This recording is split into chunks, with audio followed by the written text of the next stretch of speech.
Ohio, konnichiwa! Hello sa inyo mga ka-express at ako na naman po ito si Ahmad Espanto ng Muntinlupa News Express.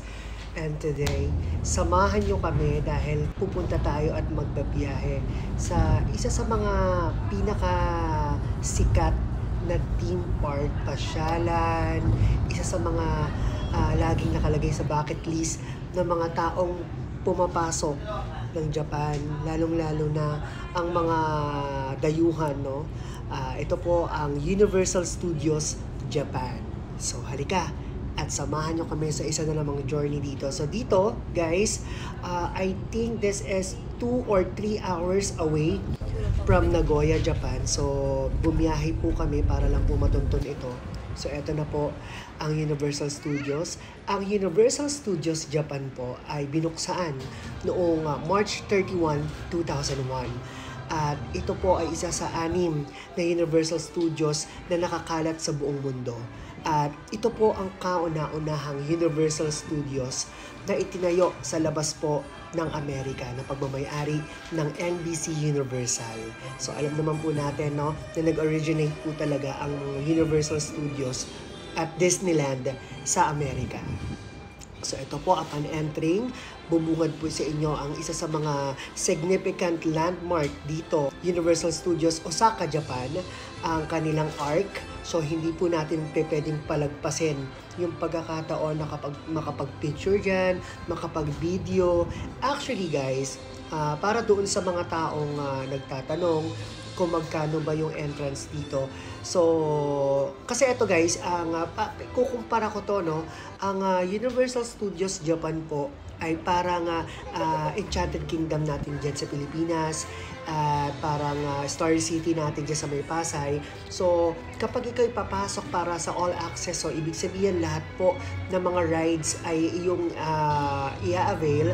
Meron silang 1-day pass, all-in pass po, na humigit kumulang po nasa 4,500 or almost 5,000 po yan sa pera natin sa Pilipinas. Meron naman po doon yung mga limited access lang, so hindi po ito lahat ninyo ay masasakyan. So ito po ay nasa may 2,500 lamang. Pero ang magandang balita dyan guys, ito ang good news.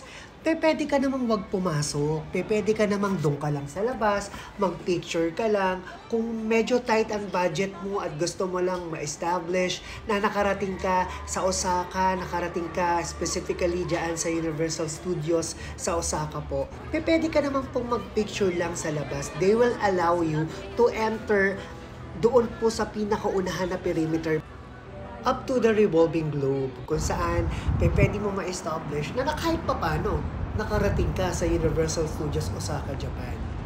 So, doon po sa mga gustong pumunta dito pero hindi gustong pumasok sa loob, pwede ka naman pumunta at dumalaw.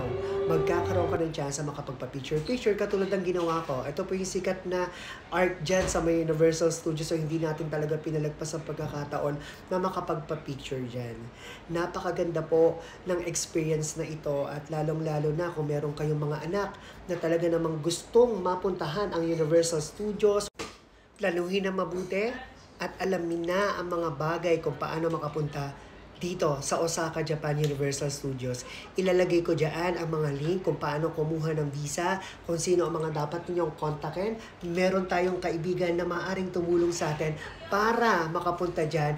May all-in package and tour na po with round trip ticket and hotel accommodation.